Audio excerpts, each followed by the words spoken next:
जा सान्दुं गोसालै दागा जों गैया बियो होदोलै ए साल'ल' गाज्रिसै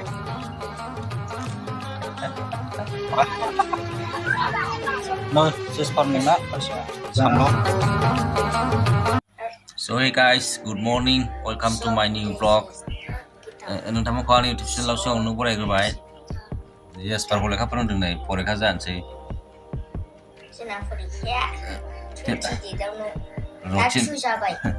रुटिन हरबाय रुटिन हिन्दी रुटिन हरबाय ना दे लामादो फरायदो टीचर जी क्या उठाकर चलेंगे इनसे दे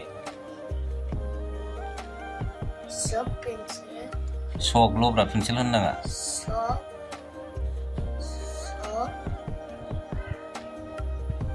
रेजिस्टार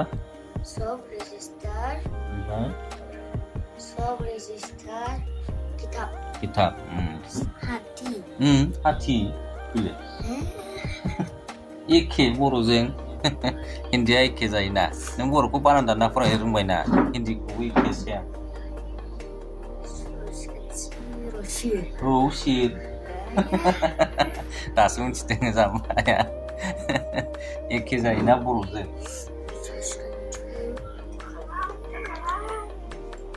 नै हाराय सारानै गाबख्रेंगासिनो दङ लाय खुगा बुख्रा माखौ नायनि अजा दंबा खिथाहरदो सोरबा थाबनो दे आइये टाइम जोब्बाय न'आव लादो गोरिलेट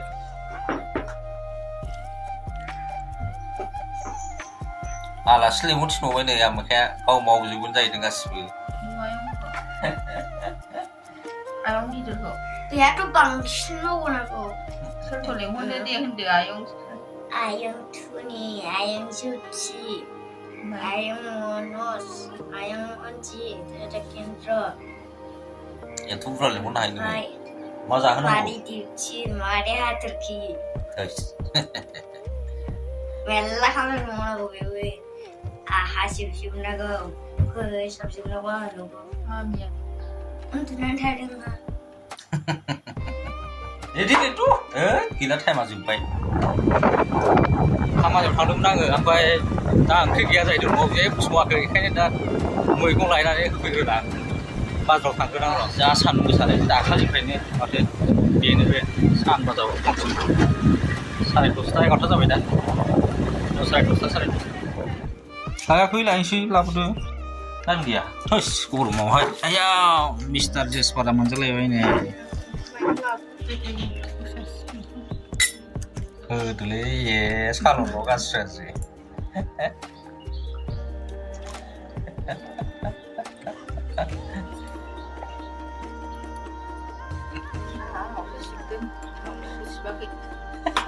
बार सिबना होदों नै ओमफ्राय थगायबावबाय आंनाव सिबदों जेसपारा नै नामा जाबाय हिंसा जाबाय हाग्रा मुलि होना बै हाग्रा मुलि बोरैबा रोमोजोब्बाय फुदिनाया नैबेसो मोजां जाबाय रायलायहरदोब्रा एसे माबायदि मोनदों मुलि सारनानै जाबाय सानफ्राम माथो साथा लानानै हमनानै बिदि मावबासो मोजां नुथारो दा आंनो मावखायो खेबासो जोंहा गेम जालायबाय हामालै बाबा गेलेदों बुरे मानो सब समाय गेमल' नंलाय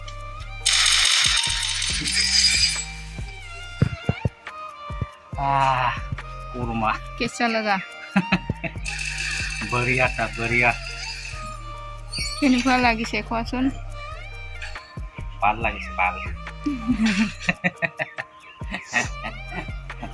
এই बेखौ बाथोन देलै दा फुदिनाखौ नोंनि न'आ बेसे गिदिर देखायदो दे मानसिफोरनाव नोंल' साख्रि होयो ओंखायनो दंनाया 50,000 राव आंखौ कमप्लिट जागौमोन ना नङा बुंलायलाय गासिबो साख्रियाव लाजोब नोंनो सबसे उन्दैसिन नोंनानो आं रासिन खामायगोन होननानै औ जाबाय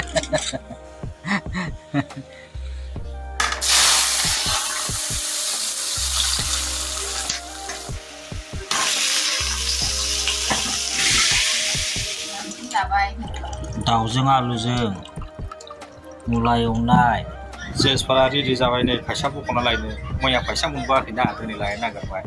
वा बासलाय गुरि बुरजा गारलायबावबायलै दिनैहाय जेसफोरा फैसा बख'नो लुगैथारबायनो जेसफोरा गावनि फैसा हाबनायखौ बख'नो थांगासिनो बेखौनो आंखौसो दाय हमबाय थाबाय मैया ना दाखालि आं होनदोंना आंनो लंपेन्ट बायना होनोसै होननानै नों बिनायखायनो लंपेन्ट बायनो थिननायखायनो मोनाखै होननानै दिनैबो मोनगोन ना मोनाथाय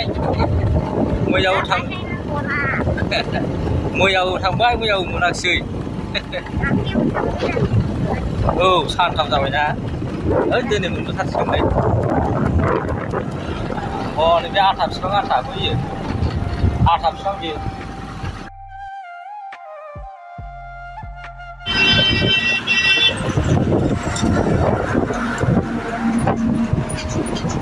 बेबायदि लामा सिख'लायो बिसोर सालाफ्रा सफैबाय नै फैसा बख'ग्राया मानसिया बिहिर जानानै दङ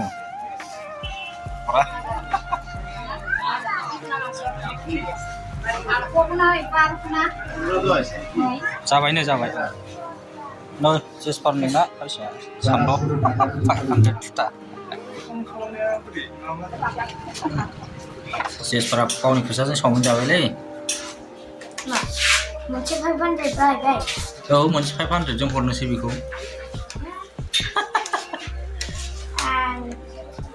मा नोंनि फैसाखौसो हरखानांगौ ना ओमफ्राय आंनि फैसाखौलाय मारै हरनांगौ नोंनि फैसाजों जायाबालाय जाबाय 500खौसो हरगोन मिथिबाय नोंनिखौसो आया बिदि जायो सोरबा दावदै जानांगौना ओमफ्राय आं लामायाव लोगोफोर नुनानैहाय रायलायदोंमोन नालाय बेखौनो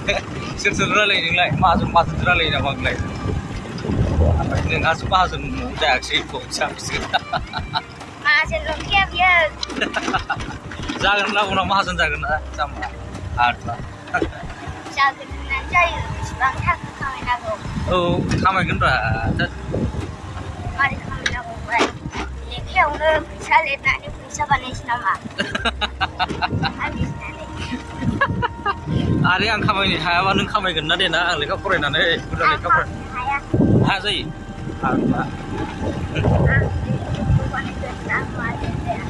न' बानायनो फैसा नाङा न' बानायनो फैसा नाङा गाव न'ल' बानायगोन नों फैसा खामायानो आरबाना